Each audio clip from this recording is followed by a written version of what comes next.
நிற்பதும் நிர்மூலமாகாமல் இருப்பதும் அவருடைய கிருபை, அவருடைய இரக்கத்திற்கு முடிவே இல்லை. நம்மை ஆச்சரியமாய் நடத்தின தேவன் அவர். ஹல்லேலூயா, ஹல்லேலூயா. முதல் சபை 120 பேரோடு கூட மேல் வீட்டு அறையில் காத்திருந்தது. மேல் வீட்டு அறையில் காத்திருந்த அந்த சபைக்குள்ளே கர்த்தர் பரிசுத்த ஆவியானவரை ஊற்றி ஒரு எழுப்புதலை கட்டளையிட்டார். அந்த எழுப்புதல் அந்த சபையை 3000 பேர் கொண்ட சபையாய் மாற்றினது. ஹல்லேலூயா. இந்த பரிசுத்த ஆவியானவர் இந்த காலை வேளையில் நம் நடுவில் அசைவாடி கொண்டிருக்கிறார். ஹல்லேலூயா. கர்த்தருடைய பிள்ளைகளே, பெந்தேகோஸ்தே நாள் என்று சொல்லும்போது இந்த நாள் புதிய ஏற்பாட்டிலிருந்து கொண்டாடப்பட்ட நாள் அல்ல. புதிய ஏற்பாட்டில் இதனுடைய பரிமாணம் மாற்றப்பட்டது. Dimension of pentecostal day was changed in new testament. பழைய ஏற்பாட்டிலிருந்து இந்த நாள் கொண்டாடப்பட்டது. எதற்காக கொண்டாடப்பட்டது என்றால் 2 காரணங்களுக்காக. ஒன்று, கர்த்தர் அவர்களுக்கு கொடுத்ததான ஆசீர்வாதத்தை, அவருடைய அறுவடையை, விளைச்சலை கர்த்தருடைய சமூகத்தில் கொண்டு வந்து நன்றி செலுத்தும்படி அவர்கள் கொண்டாடினார்கள்.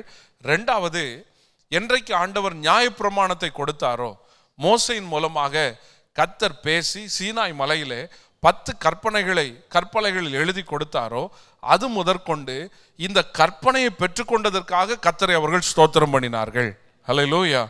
கர்த்தருடைய பிள்ளைகளே, இன்றைக்கு நீங்களும் நானும் இதே நாளில் ஆண்டவருக்கு நன்றி செலுத்துகிறோம். எதற்காக என்றால், நாம் பெற்றுக்கொண்ட ஆசீர்வாதங்களுக்காக மட்டுமல்ல, நாம் சுதந்திரித்து கொண்ட கர்த்தருடைய வார்த்தைக்காக மாத்திரமல்ல, எல்லாவற்றுக்கும் மேலாக இந்த வார்த்தையை கர்த்தர் நம்முடைய இருதயத்தில் எழுதியிருக்கிறபடியால் கர்த்தரை ஸ்தோத்திரம் பண்ணுகிறோம். ஹல்லேலூயா.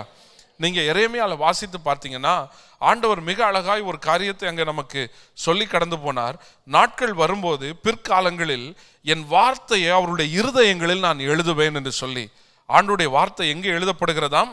நம்முடைய இருதயத்தில். பக்கத்தில் பார்த்து சொல்லுங்க, ஏசப்பாவுடைய வசனம் உங்க இருதயத்தில் எழுதப்படுது. எரேமியாவின் புஸ்தகம், தீர்க்கதரிசன புஸ்தகம் 31ஆம் அதிகாரம் 33ஆம் வசனம். அந்நாட்களுக்கு பிற்பாடு, எந்த நாளுக்கு பிற்பாடு? பரிசுத்த ஆவியானவர் ஊற்றப்பட்டதுக்கு பிற்பாடு இஸ்ரவேல் குடும்பம் என்று சொல்லும்போது அது உங்களையும் என்னையும் குறிக்கிறது. கர்த்தரை ஆராதிக்கிற ஜனத்தை குறிக்கிறது. நம்முடைய குடும்பத்தோடு ஆண்டவர் செய்கிற உடன்படிக்கை என்னவென்றால், நியாயப்பிரமாணத்தை, அதாவது கர்த்தருடைய வார்த்தையை வெறும் வேத புஸ்தகத்தில் மட்டுமல்ல, நம்முடைய இருதயத்தில் ஆண்டவர் எழுதுகிறார். ஹல்லேலூயா. ஏசப்பாவுடைய வசனம் இன்னைக்கு எங்க இருக்கிறது? நம்முடைய இருதயத்தில் இருக்கிறது. நம்முடைய உள்ளத்திலே வைத்து நம்முடைய இருதயத்தில் அதை எழுதி, அவர் நமக்கு தேவனாய் இருக்கிறார், நாம் அவருடைய ஜனமாய் இருக்கிறோம். ஹல்லேலூயா. ஆகவேதான் இன்றைக்கு இந்த காலை வேளையில் கர்த்தரை ஆராதிக்கிறதான நம்முடைய வாழ்க்கையில், இந்த ஆலயத்தை விட்டு வெளியே போன பிறகு மற்ற 6 நாட்கள் உலகத்தில் நம்ம வாழும்போது சில காரியங்களை, ஆண்டவருக்கு பிடிக்காதவைகளை செய்கிற நேரத்தில் தெரியாமல் செய்ய தொடங்கியிருப்போம். அதை செஞ்சுக்கிட்டே இருக்கிற நேரத்தில் ஒரு சின்ன உணர்வு இருதயத்தில் வரும், நீ செய்தது தப்பு அப்படின்னு சொல்லி. எத்தனை பேருக்கு அந்த உணர்வு இருக்கிறது? இருக்குதா? இந்த உணர்வு ஒரு பெரிய ஆசீர்வாதம். இந்த உணர்வு தான் பரிசுத்த ஆவியானவர் உங்களுக்குள்ள இருக்கிறாருங்கிறதுக்கான அடையாளம். ஹல்லேலூயா. இந்த உணர்வு பழைய ஏற்பாட்டில் எல்லாருக்கும் கிடையாது. பழைய ஏற்பாட்டு பரிசுத்தவான்களுக்குலாம் இந்த உணர்வு பெரும்பாலும் வேலை செய்யலை. இந்த புதிய ஏற்பாட்டில், இந்த கிருபையின் காலத்தில் இருக்கிற உங்களுக்கும் எனக்கும் தான் இந்த உணர்வு ஆண்டவர் கொடுத்திருக்கிறாரு. ஹல்லேலூயா. பழைய ஏற்பாட்டில் இது எப்படி நடந்ததுன்னு பார்த்தீங்கன்னா, அவங்க ஒரு பாவத்தை செய்யும் போது அவங்க உணர்த்தப்படலை. பாவத்தை செய்யும் போது அந்த பாவத்துக்கு அவங்க ஒப்பு கொடுக்கப்பட்டாங்க. அந்த பாவத்தில் அவங்க விழுந்துருவாங்க, அந்த பாவத்தில் அவங்க ஈடுபட்டுருவாங்க, தங்களை கரப்படுத்திக் கொள்வாங்க. அதற்கு பின்பு கர்த்தர் தம்முடைய தீர்க்கதரிசிகளை அனுப்புவார். யாரையாவது அனுப்பி அவங்கள உணர்த்துவார், நீ செய்தது தப்பு அப்படின்னு. சவுலுடைய வாழ்க்கையை பார்த்தீங்கன்னா உங்களுக்கு தெரியும். பரிசுத்த ஆவியை பெற்றுக்கொண்ட மனுஷன்தான், ஆனாலும் கர்த்தர் சொன்ன காரியத்தை செய்யாம சத்ருவனுடைய ஆடு மாடுகளையும் மிருக ஜீவன்களையும் சில விலை உயர்ந்த பொருட்களையும் அவன் எடுத்து வைத்துக் கொண்டான். எடுத்து வைக்கும்போது அவனுக்குள்ள உணரல. அவன் எடுத்து வைக்கும்போது அவனுக்குள்ள ஒரு குற்ற உணர்வு ஏற்படலை. அவனுக்குள்ள யாருமே பேசல. பிற்பாடு சாமுவேல் தீர்க்கதரிசி வந்து சொல்லுகிறாரு, கர்த்தருடைய வார்த்தைக்கு நீ கீழ்ப்படியாமல் போனது என்ன? ஆடு மாடுகளின் இரைச்சலின் சத்தம் என் காதலை கேட்குதேப்பா அப்படின்னு சொல்லும்போதுதான் இந்த சவுல் ஒரு வார்த்தையை சொல்லுகிறார் பாருங்க, இதை நான் எனக்காக எடுத்து வைக்கல, நான் யாருக்காக எடுத்து வச்சிருக்கிறேன்? கர்த்தருக்காக, கர்த்தருக்கு பலி செலுத்த. அப்ப ஆண்டவர் பேசுகிறாரு, பலி செலுத்துகிறத பார்க்கிலும் கீழ்ப்படிதல் உத்தமமானது அப்படின்னு சொல்லி. சவுலுக்கு உணரல, எடுத்து வச்சது யாருக்காக எடுத்து வச்சான்? கர்த்தருக்காக தான் எடுத்து வச்சான். ஆனா கர்த்தருக்கு பிரியமில்லைங்கிறது சவுலுக்கு உணரல. தாவீதை நீங்க எடுத்து பாருங்க. பட்சேபாள் இடத்துல பாவத்துல விழுந்த போதும் சரி, ஜனங்களை எண்ணின போதும் சரி, இந்த 2 காரியமும் கர்த்தருக்கு அருவருப்பா இருந்தது. ஆனால் இந்த 2 காரியத்தையும் தாவீது செய்யும் போது தாவீதுக்கு உணர்த்தப்படல. தாவீதுக்குள்ள கர்த்தருடைய ஆவியானவர் கிரியை செய்ய முடியல. அவன் பாவத்தில் விழுந்த பிறகு அந்த பாவத்திற்காக தண்டிக்கப்படுகிற சூழ்நிலை வரும்போதுதான் கர்த்தர் தீர்க்கதரிசியை அனுப்புகிறார். அந்த தண்டனையின் ஊடாய் கடந்து போகும்போதுதான் தீர்க்கதரிசி அனுப்பி பேசுகிறார். பேசி சொல்லுகிறார், அந்த மனுஷன் நீயே. அப்புறம்தான் உணர்வு வருது. கர்த்தருடைய பிள்ளைகளை, இனி ஒவ்வொரு பரிசுத்தவான்களை நீங்க நோக்கி பார்த்தாலும் சரிதான். மோசே எடுத்துக்கொள்ளுங்க. 40 லட்சம் ஜனங்களை வழி நடத்திட்டு வரும்போது கர்த்தர் சொல்லுகிறார், நான் கண்மலையின் மேல நிற்கிறேன், நீ பேசு. முதலாவது அடின்னு சொன்னார், 2வது முறை பேசுன்னு சொன்னார். நான் பேசுன்னு சொன்ன போதும் கர்த்தர் மோசே என்ன செய்தார் தெரியுமா? தன் கோலினால் ஓங்கி அடித்தார். அடிக்கு முன்பாக மோசைக்கு உணர்த்தப்படல. கர்த்தர் பேசதானே சொன்னாரு, நீ ஏன்பா அடிக்கிறேன்னு உணர்த்தப்படல. அடிச்ச பிறகு கர்த்தர் சொன்னாரு, என் வார்த்தைக்கு நீ கீழ்ப்படியாதனால நீ கானான் தேசத்தை பார்ப்ப, ஆனா பிரவேசிக்க மாட்ட அப்படின்னு. இப்படி ஒவ்வொரு பரிசுத்தவான்களுடைய வாழ்க்கையை நீங்க நோக்கி பார்த்தாலும் இந்த பரிசுத்தவான்களுடைய வாழ்க்கையில எல்லாம் அவங்க விழுந்த பிறகுதான் அவங்களுக்கு உணர்வு வந்தது. ஆனால் இந்த கிருபையின் காலத்துல வாழுகிற உங்களுக்கும் எனக்கும் அப்படி அல்ல. உங்களுக்குள்ளும் எனக்குள்ளும் பரிசுத்த ஆவியானவர் தங்கி இருக்கிறபடினால ஒரு பாவத்தை நம்ம செய்ய தொடங்கும் முன்பாகவே, சில பாவங்களை செய்து கொண்டு இருக்கும் போதே ஆவியானவர் நம்மை உணர்த்துகிறார். இந்த வேதத்தில் எழுதப்பட்டதான வார்த்தைகள் நமக்குள்ளே எழுந்து நம்மை குத்துகிறது. அல்லேலூயா. ஒரு உணர்வு நமக்குள்ளே வருகிறது. ஒரு உதாரணத்திற்கு சொல்ல வேண்டுமானால், ஒரு 4 நண்பர்களோடு சேர்ந்து சந்தோஷமா சிரிச்சு கதை பேசிட்டு இருக்கும்போது கூட திடீர்னு சங்கீதம் 1 உள்ள இருக்கிற ஆவியானவர் ஞாபகப்படுத்துவார். துன்மார்க்கனுடைய ஆலோசனையில் நடவாமலும் பாவிகளுடைய வழியில் நில்லாமலும் பரியாசக்காரர் உட்காரும் இடத்தில். நல்லா சிரிச்சு பேசிட்டே இருப்போம். இந்த வசனம் நமக்குள்ள ஞாபகம் வந்த உடனே அந்த சிரிப்பு அடங்கிரும். நம்ம கூட உட்காந்து ஜாலியா கதை பேசிட்டு இருந்தவன் கேட்பான், இவ்வளவு நேரம் நீ நல்லா தானடா பேசிட்டு இருந்த, திடீர்னு மாறிட்டியே, திடீர்னு நான் ஏன் மாறினேன்? எனக்குள்ள இருக்கிற ஆவியானவர் உள்ளுக்குள்ள இருதயத்துல எழுதி வைத்திருக்கிற வசனத்தை ஞாபகப்படுத்திட்டாரு. அவன் சிரிக்கிற மாதிரி நான் சிரிக்க முடியாது, அவன் பேசுகிறது போல நான் பேச முடியாது, அவன் பார்க்கறது போல நான் பார்க்க முடியாது, அவன் செய்யறது போல நான் செய்ய முடியாது. அவன் தனியா இருக்கிறான், ஆனால் நானோ எனக்குள்ளே ஆவியானவரை சுமந்து கொண்டு இருக்கிறேன். அல்லேலூயா, அல்லேலூயா. நான் பாவம் செய்த பிறகு எனக்கு உணர்த்தல, நான் செய்யும் போதே எனக்கு உணர்த்துகிறார். நான் செய்யும் முன்பாகவே எனக்கு உணர்த்துகிறார். செய்யும் முன்பாக உணர்த்தியும் நான் கேட்காத பட்சத்தில் செய்யும் போதே எனக்கு என்ன செய்கிறாரு? உணர்த்துகிறார். என்னை கண்டித்து உணர்த்துகிறார். அல்லேலூயா, அல்லேலூயா. இதுதான் நல்ல ஆவியானவர். இந்த ஆவியானவர் வெளிப்பட்ட நாள் தான் இந்த பெந்தேகோஸ்தே நாள். அல்லேலூயா. கர்த்தருடைய பிள்ளைகளே, இன்றைக்கு இந்த காலை வேளையில் இந்த ஆவியானவர் ஒரு மனுஷனுக்குள்ள வந்தால் அவர் எப்படியெல்லாம் செயல்படுவார், எப்படியெல்லாம் நடத்துவார் என்பதை உங்களுக்கு சொல்லிக் கொடுக்கும்படி விரும்புகிறேன்.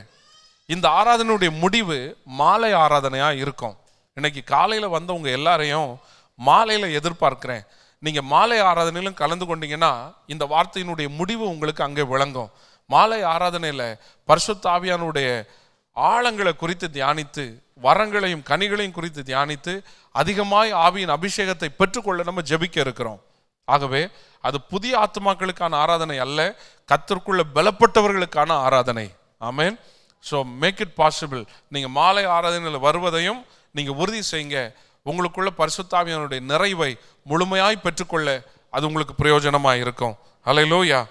கர்த்தருடைய பிள்ளைகளே, இந்த ஆவியானவர் ஒரு மனுஷனுக்குள்ளே வரும் பொழுது இந்த மனுஷனுக்குள்ள அவர் என்னென்ன காரியங்களை எல்லாம் செய்கிறார் என்பதை நீங்களும் நானும் அறிந்து கொள்வது அவசியமா இருக்கிறது. ஆவியானவர் என்னெல்லாம் செய்வார்? முதலாவது, இவரை பெற்றுக்கொள்ள நான் என்ன செய்யணும்? இன்னைக்கு நிறைய பேருக்குள்ள இருக்கிற கேள்வி, what should I do to receive Holy Spirit? பரிசுத்த ஆவியை பெற்றுக்கொள்ள நான் என்ன செய்யணும்? எத்தனை பேருக்குள்ள இந்த கேள்வி இருக்குது? ஆவியானவரை பெற்றுக்கொள்ள என்ன செய்யறது அப்படின்னு. அந்த கேள்வி இருந்ததுன்னா நல்லா கை வைத்துங்க பார்ப்போம். நான் ஆவியானவரை பெற்றுக்கொள்ளணும்னு ஆசைப்படுறேன், பெற்றுக்கொள்ள என்ன செய்யறது? நல்லா கை வைத்துங்க. உங்களுக்காக நான் ஜெபிக்கிறேன். கர்த்தர் உங்க கண்களை திறக்கட்டும். ரொம்ப ஃப்ராங்கா சொல்லணும்னு வைங்க, நீங்க ஒண்ணுமே செய்ய வேண்டாம். பக்கத்துல தட்டி சொல்லுங்க, நீங்க ஒண்ணுமே செய்ய வேண்டாம். ஆவியானவரை பெற்றுக்கொள்ள நீங்க என்ன செய்ய வேண்டாம்? ஒண்ணுமே செய்ய வேண்டாம். இப்படி சொல்லுங்க, நீங்க சும்மா இருந்தாலே கிடைச்சிடும் அப்படின்னு. சிலருக்குலாம் இன்னைக்கு கிடைக்கவே இல்லை. ஏன் தெரியுமா? சும்மா இருக்கிறது இல்லை. சும்மா இருந்தா அவரே கொடுத்துருவாரு. ஆனா தேவையில்லாம நோண்டி தேவையில்லாம கெடுத்து போட்டுறக்கூடாது. கர்த்தருடைய பிள்ளைகளே, பரிசுத்த ஆவியானவர் யார், அவர் எப்படிப்பட்டவர், அவர் ஒரு மனுஷனுக்குள்ள எப்படி கடந்து வருகிறார் என்பதை வேதத்திலிருந்து நம்ம பார்க்க போகிறோம். யோவான் 14ஆம் அதிகாரம் 16ஆம் வசனத்தை நீங்க வாசிங்க. யோவான் 14:16 வாசிப்போம். நான் பிதாவை வேண்டிக் கொள்ளுவேன், நான் பிதாவை வேண்டிக் கொள்வேன், அப்பொழுது என்றென்றைக்கும் உங்களுடனே கூட அப்பொழுது என்றென்றைக்கும் உங்களுடனே கூட இருக்கும்படிக்கு சத்திய ஆவியாகிய வேறொரு தேற்றரவாளனை அவர் உங்களுக்கு தந்தருளுவார். அவர் உங்களுக்கு தந்தருளுவார். ஹல்லேலூயா, ஹல்லேலூயா. இப்ப பரிசுத்த ஆவியானவரை எனக்கு தரணும்னு சொல்லி யார் ஜெபம் பண்றது? இந்த வசனம் புரியுதா உங்களுக்கு? எல்லாருமே இந்த வசனத்தை எடுத்துக்கொள்ளுங்களேன். எல்லாரும் எடுத்துக்கொள்ளுங்க. எல்லாரும் எடுத்துக்கிட்டாங்க. நானுன்னு இருக்கு இல்லையா, அந்த நான் இருக்கிற இடத்துல பிராக்கெட்ல இயேசுன்னு எழுதிருங்க. நான் எப்பவுமே உங்களுக்கு சொல்லி கொடுத்துருக்கிறேன், ஜெபம் பண்ணும்போது எப்படி ஜெபம் பண்ணணும்னு. யார் இடத்துல ஜெபிக்கணும்? பிதாவின் இடத்துல. யார் மூலமாக ஜெபம் பண்ணணும்? இயேசுவின் மூலமாக. அப்ப ஃப்ரம் அட்ரஸ் யார் அட்ரஸ்? ஜீசஸ். டு அட்ரஸ் யாருது? The father God. அப்ப இயேசுவின் மூலமாய் பிதாவே அப்படின்னு தான் நம்ம என்ன செய்கிறோம்? ஜெபம் பண்ணுகிறோம். இப்ப யார் இங்க ஜெபம் பண்ணுகிறா? இயேசு ஜெபம் பண்ணுகிறார். இயேசு சொல்லுகிறார். இதெல்லாம் இயேசுப்பாவுடைய வார்த்தைகள். யோவான் 14:16 எழுதியிருக்கிற வார்த்தை இயேசு நேரடியாய் சொன்ன வார்த்தை. என்ன சொல்லுகிறார் பாருங்க. நான், அதாவது இயேசுவாகிய நான் பிதாவை வேண்டிக் கொள்வேன். அப்படி நான் வேண்டிக் கொள்ளும் பொழுது, அப்பொழுது ஏதோ ஒரு நாள் வந்துட்டு போறதுக்கு இல்ல, என்றென்றைக்கும். யாரோடு கூட? அந்த உங்களோடு இருக்கிற இடத்துல உங்க பேரை போட்டுக்கோங்க. என்றென்றைக்கும் என்னோடு கூட இருக்கும்படிக்கு வேறொரு சத்திய ஆவியாகிய தேற்றரவாளனை அவர் எனக்கு தந்தருளுகிறார். ஹல்லேலூயா, ஹல்லேலூயா. இந்த காலை வேளையில் இப்படி சொல்லுகிறேன், ஏசப்பா பண்ண ஜெபமே உங்களுக்குள்ள வேலை செய்யலன்னா ஊழியக்காரங்க பண்ற ஜெபம் வேலை செய்யாது. விளங்குதா உங்களுக்கு? எத்தனை பேருக்கு புரியுது? பாஸ்டர் எனக்காக ஜெபம் பண்ணிக்கோங்க, சபையில சொல்லி ஜெபம் பண்ணுங்க, இதுக்காக ஜெபம் பண்ணுங்க, அதுக்காக ஜெபம் பண்ணுங்கன்னு ஒரு பெரிய ஜெப குறிப்பு விண்ணப்ப லிஸ்டோட தான் பெரும்பாலும் எல்லாரும் இருக்கிறோம். சிலருக்குள்ள இருக்கிற பெரிய ஆதங்கமே என்னன்னா, எனக்காக எவ்வளவு ஜெபம் பண்ணாலும் கேட்க மாட்டேங்குது அப்படின்னு. இந்த வசனத்துல யார் யாருக்காக ஜெபம் பண்ணி இருக்கிறது? யார் யாருக்காக ஜெபம் பண்ணி இருக்கிறா? எனக்காக இந்த பூமியில பிறந்து, எனக்காக மரித்து, என் பாவத்தை சுமந்து, ஜீவனை கொடுத்து, அடக்கம் செய்யப்பட்டு, 3ஆம் நாள் உயிரோடு கூட எழுந்து பரலோகத்துக்கு ஏறி போனதான இயேசு எனக்காக ஜெபம் பண்ணி இருக்கிறாரு. யார் ஜெபம் பண்ணி இருக்கிறா? எனக்கு என்ன கிடைக்கணும்னு ஜெபம் பண்ணி இருக்காரு? சத்தமா சொல்லுங்களேன், என்ன கிடைக்கணும்னு ஜெபம் பண்ணி இருக்காரு? இவ்வளவுதான் உங்க சத்தமா? எனக்கு அபிஷேகம் கிடைக்கணும்னு எனக்காக யார் ஜெபம் பண்ணி இருக்கிறா? எனக்காக யார் ஜெபம் பண்ணி இருக்கிறா? ஏசப்பா ஜெபம் பண்ணி இருக்கிறாரு. ஏசப்பாவே எனக்காக ஜெபம் பண்ண பிறகு இன்னும் பரிசுத்த ஆவியின் அபிஷேகத்தை நான் பெற்றுக்கொள்ளவே இல்லைன்னு சொன்னா, என் தலைவலி மாறுறதுக்காக, என் வியாதி சோகாங்கிறதுக்காக, என் கஷ்டம் மாறுறதுக்காக எத்தனை ஊழியக்காரங்க எவ்வளவு நேரம் ஜெபம் பண்ணாலும் அந்த ஜெபம் கேட்கப்படாது. அந்த ஜெபம் என்ன செய்யாது? கேட்கப்படாது. அதனால்தான் இந்த காலை வேளையில் சொல்லுகிறேன், பரிசுத்த ஆவியானவரை நீங்க பெற்றுக்கொள்வது அவசியம். அல்லேலூயா. பரிசுத்த ஆவியானவரை பெற்றுக்கொள்வது அவசியம். பரிசுத்த ஆவியானவரை சுதந்தரித்துக் கொள்வது அவசியம். சிலர் பரிசுத்த ஆவியானவரை ஜனங்களுக்கு முன்பாக ரொம்ப கஷ்டமான ஒரு ப்ராடக்டா காமிச்சிருப்பாங்க, அதை பெற்றுக்கொள்ளவே முடியாது. ஆனா அப்படியெல்லாம் கிடையாது. வேதம் அப்படி சொல்லல. பழைய ஏற்பாட்டில் இது அரிதானது, உண்மைதான். எலிசா எலியாவை பார்த்து கேட்கிறாரு, உம்முடைய அபிஷேகம் எனக்கு ரெட்டிப்பாக வேணும் அப்படின்னு கேட்கிறாரு. எலியா கொஞ்சம் கல் நெஞ்சக்காரர் தான், லேஸ்பட்ட ஆள் கிடையாது, ஒரு டைப்பான ஆள் தான் எலியா. அவ்வளோ பேர் எதிர்த்தும் எலிசா உத்தமமா பின்பற்றி வராரு. அவ்வளோ பேர் எதிர்த்து நின்னோம் அவ்வளோ கண்ணீரோடு கூட பின்னால் வராரு. சொத்தை எழுதித்தான்னு கேட்கல, என்ன வேணும்னு கேட்கிறாரு. உமக்குள்ள இருக்கிற அபிஷேகம் எனக்கு ரெட்டிப்பா வேணும்னு கேட்கிறாரு. எலியா சொன்ன வார்த்தை என்னது? நீ அரிதானதை கேட்டாய். நீ எதை கேட்டாய் அப்படின்னா என்னது? அரிதானதுன்னா என்னது?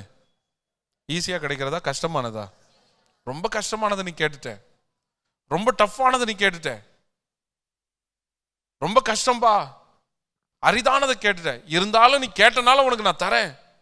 நான் எடுத்துக்கொள்ளப்படும் போது நீ என்னை பார்த்தினா உனக்கு கிடைக்கும். எடுத்துக்கொள்ளப்படும் போது பார்க்கறது ஈஸின்னு நினைச்சிங்களா? கர்த்தர் எப்படி எடுத்துக்கொண்டாரு எலியாவை? சுழல் காற்றுல. சுழல் காற்று அடிக்கிறப்ப கண்ணை திறந்து நிற்க முடியுமா முதலாவது? அதுவும் இந்த சுழல் காற்று சாதாரணமான காற்று அல்ல, அக்கினி நிறைந்த காற்று.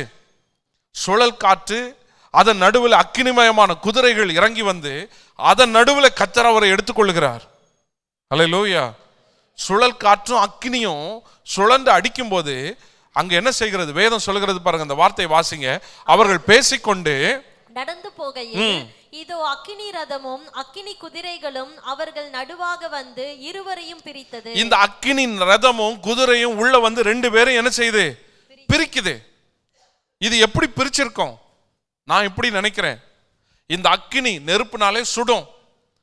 இந்த நெருப்பு குதிரை உள்ள வந்த உடனே எலியாவால அந்த நெருப்பை தாங்க முடியுது, எலிசாவால தாங்க முடியல. எலிசா விலகி போய் ஆக வேண்டும். இது ரெண்டும் உள்ள வருது. இது உள்ள வந்த உடனே ஒரு சுழல் காற்று அடிக்குது. நெருப்பு எரியும் போது நல்லா காத்தடிச்சா என்ன ஆகும்? நெருப்பு இன்னும் எரியும், பல இடத்துக்கு அது பரவும். அப்ப எலிசாவால நிற்கக்கூடாதபடி அந்த இடம் முழுவதும் அக்கினினால நிரப்பப்படுது. அன்னைக்கு பார்வோனையும் இஸ்ரவேல் ஜனங்களையும் மேக ஸ்தம்பத்தினாலும் அக்கினி ஸ்தம்பத்தினாலும் பிரித்தது போல இப்ப எலியாவையும் எலிசாவையும் இது என்ன பண்ணிருக்கு? பிரிச்சிருக்கு. இப்ப எலியா சொல்றாரு, இப்படிப்பட்ட நேரத்தில் நீ யாரை பார்க்கணும்? யாரை பார்க்கணும்?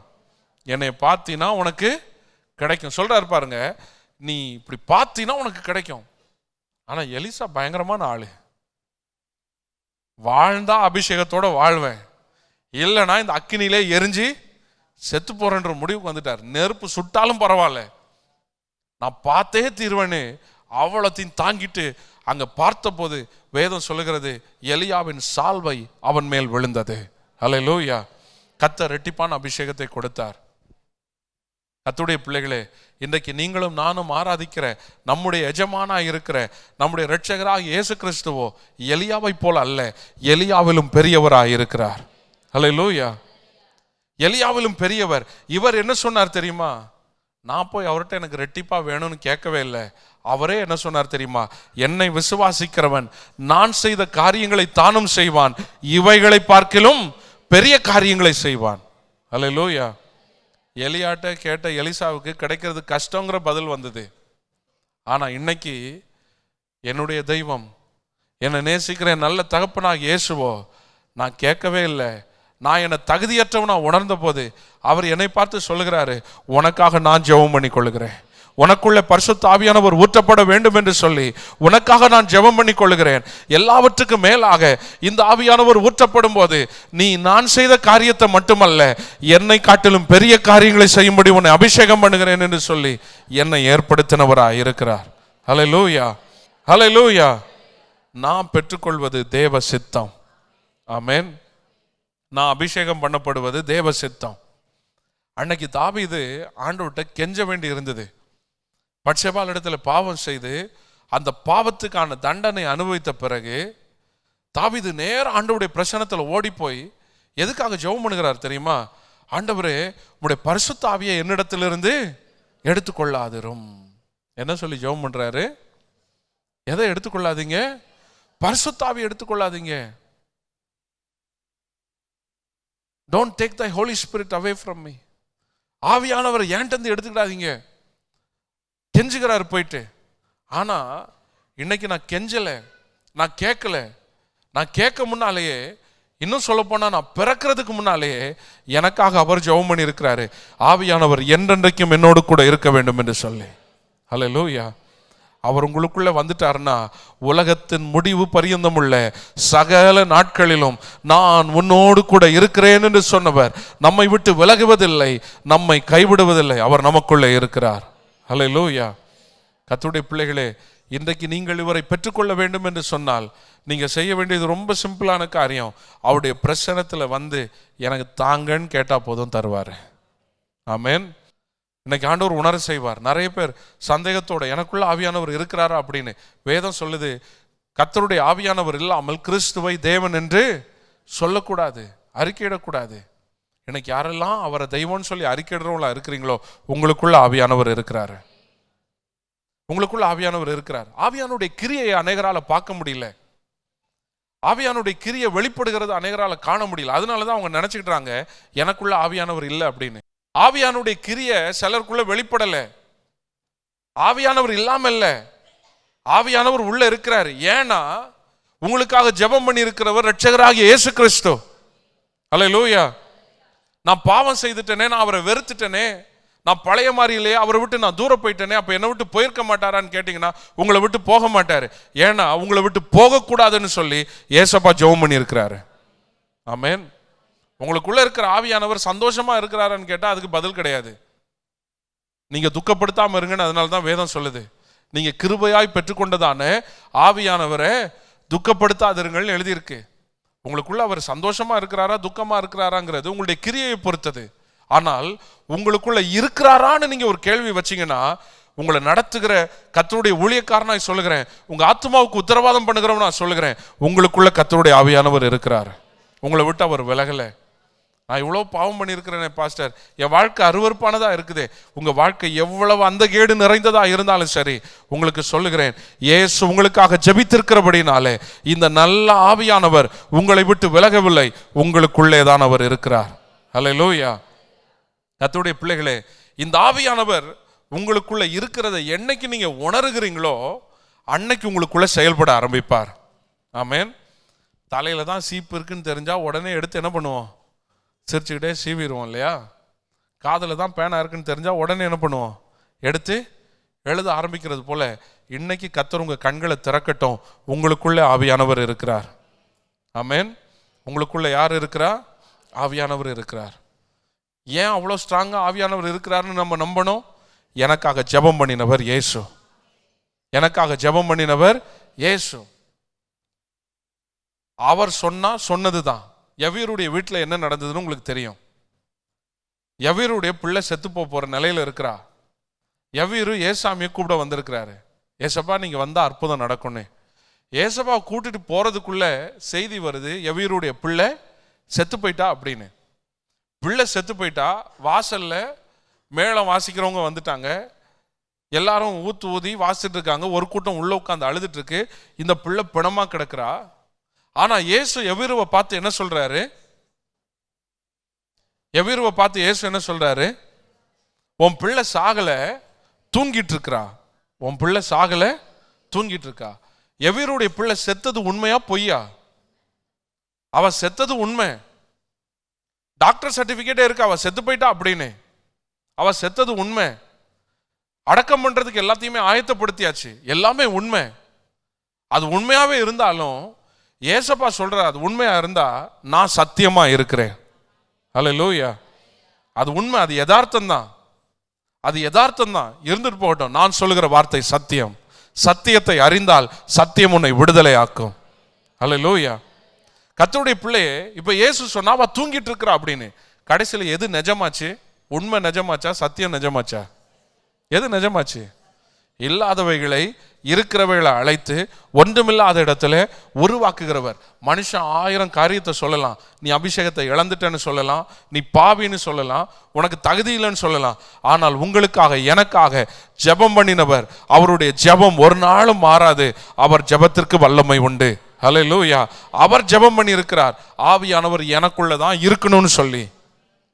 ஏசப்பா எனக்குள்ள இருக்கணும்னு ஜெபம் பண்ணி இருக்கிறார்னா ஆவியானவர் எங்க தான் இருப்பாரு? எங்க தான் இருப்பாரு? உள்ளுக்குள்ள கொஞ்சம் எட்டி பாருங்க, ஆவியானவர் தெரிவாரு. ஹல்லேலூயா. சத்தியம் என்றால் என்ன? வேதம் சொல்லுகிறது, சத்தியத்தை அறிந்தால் சத்தியம் உங்களை விடுவிக்கும், விடுதலை ஆக்கும். அப்ப விடுவிக்கக்கூடிய சத்தியம் எது அப்படின்னு பாத்தீங்கன்னா, இயேசு சொன்னார், நானே வழியும் சத்தியமும் ஜீவனுமா இருக்கிறேன். அப்ப இயேசுதான் சத்தியமா இருக்கிறார். கர்த்தருடைய பிள்ளைகளே, சத்தியத்தை அறிவாய் என்றால் யாரை அறிவாய் என்று அர்த்தம்? இயேசுவை அறிவாய். இங்க வசனம் சொல்கிறது பாருங்க, பரிசுத்த ஆவியானவர் வரும்பொழுது நம்மை சத்தியத்திற்குள்ளே நடத்துவாராம். அப்படின்னா என்ன அர்த்தம் தெரியுமா? இயேசுக்குள்ளே நடத்துவார். ஆமென். நம்மளை யாருக்குள்ள நடத்துவார்? இயேசுக்குள்ள நடத்துவார். ஒரு மனுஷன் இயேசுக்குள்ள நடத்தப்படும் போது அவனுடைய பேச்சு, அவனுடைய செயல், அவனுடைய நடை உடை, அவனுடைய சகல செயல்பாடுகளும் இயேசுவை போல மாறும். ஆமென். இயேசுவை போல என்னைக்கு மாறுதோ அன்னைக்கு தான் நம்மை பார்க்கிறவர்கள் சொல்வாங்க, இவன் மெய்யாகவே கிறிஸ்தவன். அல்லேலூயா. இவன் மெய்யாகவே யார்? கிறிஸ்தவன். சீஷர்கள் பிரவேசித்த பட்டணங்களில் அங்கே வாழ்ந்த ஜனங்கள் அவர்களை பார்த்து சொன்னார்கள், இவர்கள் கிறிஸ்து. அவர்கள், இவர்கள் யாரு? கிறிஸ்து. இன்னைக்கு உங்களை என்னை பார்க்கிறவங்க அப்படி ஒரு சாட்சி கொடுக்கணும். கிறிஸ்துக்குள்ள நம்மளை நடத்துறது தான் யாருடைய வேலை? ஆவியானவருடைய வேலை. சத்தியத்திற்குள்ள நடத்துவார். அது கொஞ்சம் சத்தியத்துக்குள்ள இல்ல, சகல சத்தியத்துக்குள்ள. சத்தியமாகிய கிறிஸ்துவுக்குள்ள பல குணங்கள் உண்டு, எல்லாத்துக்குள்ளேயும் நடத்துவார். 5 அப்பத்தையும் 2 மீனையும் பிட்டு 5000 பேருக்கு கொடுத்துட்டு 12 சீஷர்களுக்கு ஆளுக்கு ஒரு கூடையை கொடுத்த அதே இயேசுநாதர் தான் பேதுருவை திடீர்னு திரும்பி பார்த்து அப்பாலே போ சாத்தானேன்னு சொன்னார். அல்லேலூயா. உங்களை கட்டி பிடிச்சி முத்தம் கொடுத்து தோளில் தட்டி கொடுத்து உங்களை அரவணைச்சி நடத்துகிற ஏசப்பா தான் அப்பப்பே காது மேலேயே 2 என்ன பண்ணுவார்? அல்லேலூயா. பக்கத்தில் பார்த்து சொல்லுங்க, முத்தம் விடுகிறவர் அடிக்கவும் செய்வார். ஆமாம். ஆமென். சிலருக்கு முத்தம் விடுற வரைக்கும் எங்கப்பா ஏசப்பா. 2 தட்டு தட்டினோடனே என்ன ஆயிருது?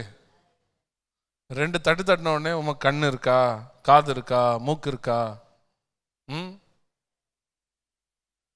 பக்கத்தில் சொல்லுங்க, அவருக்கு எல்லாமே இருக்க வேண்டிய இடத்துல நல்லா இருக்கு, எல்லாம் கரெக்டாக தான் இருக்கு அவருக்கு. அவருக்குள்ள நீங்க நடத்தப்படுவது அவசியம். அவர் தான் பிள்ளைகளேன்னு சொன்னாரு, சகோதரன் அப்படின்னு சொன்னாரு, சீஷர்கள்னு சொன்னாரு. அவர் தான் சாத்தானுன்னு சொன்னாரு, அவர் தான் திட்டினாரு. அல்லேலூயா. அல்லேலூயா. எத்தனை பேர் ஒப்பு கொடுக்க ஆயத்தமா இருக்கிறீங்க? என்னை எப்படி வேணா நடத்துங்கப்பா, என்னை எப்படி வேணா நடத்துங்க, என்னை எப்படி வேணா கொண்டு போங்க, நீங்க நடத்துற பாதையில வர நான் ஆயத்தமா இருக்கிறேன். இந்த பரிசுத்த ஆவியானவர் கிறிஸ்துவுக்குள்ளே நடத்துவார். ஏன் கிறிஸ்துவுக்குள்ளே என்ன நடத்துகிறார்? வேத வசனம் சொல்லுகிறது, ரோமர் 8ஆம் அதிகாரத்தில் எழுதப்பட்டிருக்கிறது, ஆனபடியால் கிறிஸ்து இயேசுக்கு உட்பட்டவர்களாய் இருந்து மாம்சத்தின்படி நடவாமல் ஆவியின்படி நடக்கிறவர்களுக்கு ஆக்கினை தீர்ப்பில்லை. எஸ். எனக்கு என்ன இல்லை? பக்கத்தில் கைப்பிடிச்சு சொல்லுங்க, கன்ஃபார்ம் பரலோகம். உங்களை கண்டித்து உணர்த்துவார், உங்களை போதிப்பார், உங்களை சத்தியத்தின் பாதையில் அவர் நடத்துவார். அல்லேலூயா. உங்களை சத்தியத்தின் பாதையில் நடத்துகிறது மட்டுமல்ல, உங்களை வல்லமை உள்ளவர்களாய் மாற்றுவார். ஆமென். அவரோடு கூட பயணப்பட்ட அத்தனை சீஷர்களையும் வல்லமை உள்ளவர்களாய் மாற்றினார். அப்போஸ்தலர் 1:8 எழுதப்பட்டிருக்கிறது, அவர்களுக்குள்ளே வல்லமையை கொடுத்தார் என்று சொல்லி. வல்லமையை கொடுத்தார், வல்லமையினால் அவர்களை நிரப்பினார். பரிசுத்த ஆவியானவர் உங்களிடத்தில் வரும் பொழுது நீங்கள் பலனடைந்து எருசலேம், யூதேயா, சமாரியா, பூமியினுடைய சகல இடங்களிலும் எனக்கு சாட்சிகளாய் இருப்பீர்கள். நீங்கள் இயேசுவை போல மாறுவீர்கள். அல்லேலூயா. இந்த வல்லமை